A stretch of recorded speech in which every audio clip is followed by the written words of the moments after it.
School के प्रांगण में माताएं, बहनें और अभिभावकों को दे करके और हमारे यहाँ मंच पर उपस्थित सभी महानुभाव, भरतपुर से हमारे पुलिस अधिकारी भी पधारे हैं। आज देश आजादी की 75वीं वर्षगांठ मना रहा है और इस मौके पर हमारे इस स्कूल के प्रधानाचार्य जी ने अभी आपको 2 मिनट पहले बताया, इन माताओं से खास निवेदन किया कि जब देश का भविष्य इन बच्चों पर निर्भर करता है तो आप इन बच्चों को 2-4 दिन एब्सेंट क्यों रहने देते हो? इन बच्चों को पढ़ाओ। और हमारी सरकार, हमारे भामाशाह, कई ऐसे लोग हैं जो इन बच्चों की जरूरतमंद चीजों में जरूरतमंद सामग्री उपलब्ध कराने के लिए भी लोग यहाँ तैयार रहते हैं। फिर आपको तो सिर्फ पढ़ाना है और फिर पढ़ाने का युग है। तो आज मैं 75वें वर्षगांठ के इस उत्सव पर माताओं से विशेष निवेदन करूंगा और माताएं हाथ ऊपर करके इन सारे स्कूल प्रबंधन और यह मंच पर विराजे हुए सभी अधिकारियों को विश्वास दिलाएंगे कि हम अपने बच्चों को एक दिन भी स्कूल में गैर हाजिर नहीं रहने देंगे, अब्सेंट नहीं रहने देंगे। इस तरह का माताओं से हम आश्वासन चाहते हैं तो हम समझेंगे कि वास्तव में हम आजादी की 75वीं वर्षगांठ मना रहे हैं। बोलिए, आप हाथ ऊंचा करके बताइए कि बच्चों को हम कभी अब्सेंट नहीं होने देंगे। आप ये संकल्प ले लेना, आपके बच्चों का भविष्य बनाओ। आज देश में इस बात की जरूरत है, कल आपका बच्चा कोई पुलिस अधिकारी बनेगा, कोई आईपीएस बनेगा, कोई टीचर बनेगा। अब ये देखिए बलराम जी कितनी अच्छी बातें आपको बता रहे हैं और ऐसे अध्यापक, ऐसे गुरुजी आपको बहुत कम मिलेंगे। इसलिए मैं आज खास दूसरा कोई नहीं बोलूंगा, कुछ भी नहीं। मंच पर काफी लोग विराजे हुए हैं, अच्छी अच्छी बातें आपको बताएंगे। मैं पीएम मोदी जी से और केंद्र की सरकार से भी निवेदन करूंगा, उनसे कहूंगा कि पीएम मोदी जी, आपने देश के नाम कई बार मन की बातें कही, देश के नाम कई बार उन्होंने मन की बातें कही। आज मैं इस मंच के माध्यम से मोदी जी तक एक मेरा संदेश पहुंचाना चाहता हूं, आपके आम लोगों की, जनता का। बढ़ती हुई आबादी पर आप ध्यान नहीं दे रहे हो और ये बढ़ती हुई आबादी हमारा विस्फोटक का कारण बन रही है देश का, उस पर ध्यान दीजिए। और जहाँ भी आतंकवाद घटनाएं हो रही है उनको रोकिए। राजनीति सिर्फ देश के लिए घातक हो जाती है। मैं किसी पार्टी का आदमी नहीं हूँ, मेरा तो इतना ही निवेदन है कि आप आबादी नियंत्रण कानून ले आइए और हमारी सीमा के ऊपर जो रोज शहीद हो रहे हैं जवान, उनके लिए और कुछ विशेष करने की आवश्यकता है। किसानों के लिए कुछ करिए, किसानों के लिए बहुत कुछ करने की आवश्यकता है। और एक छोटा सा और निवेदन करूंगा, हमारे गजपुर क्षेत्र में कई भामाशाह है, कई बार उन भामाशाहों ने मेरे माध्यम से, मंच पर विराजे हुए लोगों के माध्यम से कई जरूरतमंद बच्चों को सहयोग किया है। और मैं आज उन भामाशाहों को भी इस मंच से नमन करता हूं कि आप सदैव आप अपने हाथों से कुछ करते रहिए इन बच्चों के लिए, भगवान आपको बहुत देगा। और एक दूसरी बात भी मेरे को निवेदन करनी इस मंच के ऊपर से कि जैसे हमारी राजकीय प्राथमिक विद्यालय है, सेठ चंपालाल सागर वाली बड़ी स्कूल है।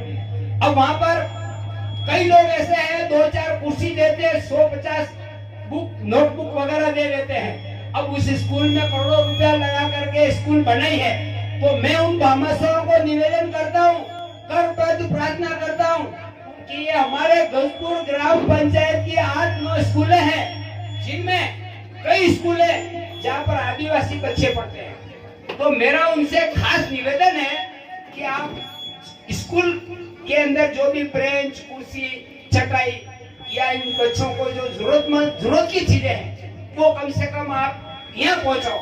आज मैं ये संदेश उन सबके लिए दे रहा हूँ, जो भी लोग अपने नाम के पीछे नहीं पड़ना चाहिए, मेरा ये मानना है। कई बार लोग कहते हैं कोठारी जी आप कभी कंबल बंटवाते हो, कभी स्वेटर लाते हो, शर्ट लाते हो।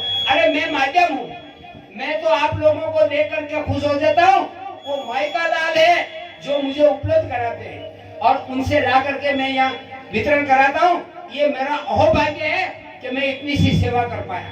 और ये गुरुजनों के आशीर्वाद से ही आज मैं आपको निवेदन करूं, ये बच्चे, मैं बाकी की ज्यादा बातें नहीं बताऊंगा, बहुत लोग बोलने वाले हैं और मैं समय नहीं लूंगा आपका।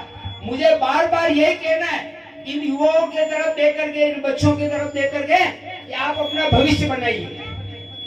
और भविष्य बनाने में सिर्फ माता सबसे अधिक कारगर होती है। माँ अगर ये ठान ले कि मेरे बच्चे को अध्यापक बनाना है, मेरे बच्चे को सैनिक बनाना है, मेरे बच्चे को आईपीएस बनाना है, मेरे बच्चे को किसी सरकारी नौकरी में भेजना है, अगर माता ये ठान लेती है तो उसका बच्चा नौनिहाल जरूर सफल होगा। और इस बात के लिए मैं पुनः बार बार आपसे निवेदन कर रहा हूँ, आज पढ़ाई का दौर है और इस पढ़ाई के दौर में आप बच्चों को पढ़ाइए। और यहाँ आज मैं प्रधानाचार्य जी का बहुत आभार व्यक्त करना चाहूंगा। इतने अच्छे प्रधानाचार्य आपको मिले। अभी थोड़ी देर पहले बताया ना, मैं सरकारी आदमी हूँ, आज यहाँ कल कहीं और चला जाऊंगा। अरे हम तो ऐसी दुआ करते हैं कि भगवान करे आपका ट्रांसफर भी हो जाएगा तो वापस ले आएंगे, क्योंकि यहाँ की जो रूपरेखा है, यहाँ का जो कायाकल्प है, वो आपने काफी परिवर्तित किया है। अध्यापक जो गुरुजनों के तो चरणों में मेरा नमन है। मैं आज जहाँ कहीं भी अगर कुछ कर पा रहा हूँ तो ये मेरे माता पिता के बाद तीसरा स्थान गुरु का है, और गुरु हमारे भगवान के बराबर होते हैं। इस बात को और एक छोटा सा उदाहरण मैं आपको मेरी जिंदगी का दे देता हूँ। बच्चे इधर ध्यान दीजिए, आप छोटे जरूर हैं लेकिन मेरी बात को ध्यान से सुनो। एक दो शब्द आपको निवेदन करता हूँ। मैं गजपुर में रहता हूँ, हीरालाल कोठारी, मेरी 70 की उम्र हो गई है। अब मैं कभी अच्छा बोल लेता हूँ 4 लोगों में, तो ये ऐसे युवा मेरे को पूछते हैं, कोठारी जी आपका क्वालिफिकेशन कितना है? एक दिन तो मैंने कहा अरे कुछ नहीं, क्यों मुझे पता ही नहीं क्वालिफिकेशन किसे कहते हैं। बच्चों ध्यान से सुनना, क्वालिफिकेशन किसे कहते हैं मुझे पता ही नहीं, क्योंकि 1966 में मैंने स्कूल छोड़ी थी। तो फिर मैंने एक बंदे से पूछा, ऐसे मेरे मित्र से, मैंने कहा यार क्वालिफिकेशन किसे कहते हैं? अरे कोठारी जी आपको उन्होंने पूछा कि आपने पढ़ाई कितनी की? मुझे बड़ी ग्लानि हुई। मैंने कहा यार मैं तो 6ठी क्लास पढ़ के बॉम्बे चला गया नौकरी करने। उस जमाने में तो स्कूलें थी लेकिन पढ़ने के लिए मार बहुत पड़ती थी। अरे हमारी मार पड़ती थी, मुर्गा बना देते थे गुरुजी, पेशाब आ जाता था। यकीन करो मेरी बात पर, नहीं तो वो पीछे जितने बुजुर्ग बैठे उनसे पूछो। तो फिर मैं पढ़ाई नहीं कर पाया, और पढ़ाई नहीं कर पाया तो मुझे ग्लानि हुई कि यार मुझे लोग पूछते हैं आपकी क्वालिफिकेशन कितना है। फिर मैंने 2016-17 में मावली जाके ओपन बोर्ड की परीक्षा दी और मैं 10वीं पास हुआ। राजस्थान पत्रिका में मेरे लिए लेख छपा कि 62 की उम्र में पढ़ाई का जज्बा देखो। अरे जब 62 की उम्र में मैं 10वीं क्लास पढ़ सकता हूँ, 59% नंबर ला करके पास हुआ हूँ, मैं आज भी आपके जैसा विद्यार्थी हूँ। मुझे तो दुख इस बात का है कि मैं 60 साल से ऊपर हो गया हूँ, 69 का, मुझे सरकारी नौकरी नहीं मिलती है। मगर मुझे फिर भी आप अध्यापक जी से आज निवेदन करता हूँ, कभी भी आप अगर कोई अध्यापक की कमी हो किसी पीरियड में, हमें आप बुलाइए। हमारे यहाँ कई मित्र हैं ऐसे, जैसे हमारे कल्पेश जी है, ये भी वकालत कर रहे हैं। बोलो, अब ये हमारे लिए गर्व की बात है ना कि हमारे जैन समाज का बंदा कहीं आगे जा रहा, हमारा कभी कुछ काम आएगा। तो मैं आप लोगों के लिए भी यही निवेदन करूंगा कि आप कुछ अच्छा पढ़ लिख करके बन जाओ। फिर एक बार आपको जगा रहा हूँ कि माताएं, आप सो मत, बच्चों का भविष्य बनाने के लिए इनको अच्छी पढ़ाई करो। और आज सभी माताओं से मैं निवेदन करता हूँ, अगर किसी बच्चे के पढ़ाई में व्यवस्था में कोई उसको जरूरत हो, सहायता, आप निःसंकोच जरूर मेरे पास में सीधा मेरे घर पे पधारो। नहीं तो यहाँ पर आप अध्यापक जी के पास जाकर के बोलो ये मेरे पास समाचार भेजेंगे और मैं उस बच्चे के लिए पढ़ाई का कोई व्यवस्था में कमी होगी, मैं अपने जैन समाज, अपने यहाँ विराजे हुए तमाम भामाशाओं से हाथ जोड़ के पैर पड़ के उनके लिए व्यवस्था के लिए जो भी जरूरत की चीज होगी उसकी मैं पूर्ति कराऊंगा। आज मैं इस मंच से आपको आश्वासन दे रहा हूँ। और आप माताएं, पढ़ाई के लिए बच्चों के लिए कोई भी कमी पड़ेगी आप हमें जरूर बताना।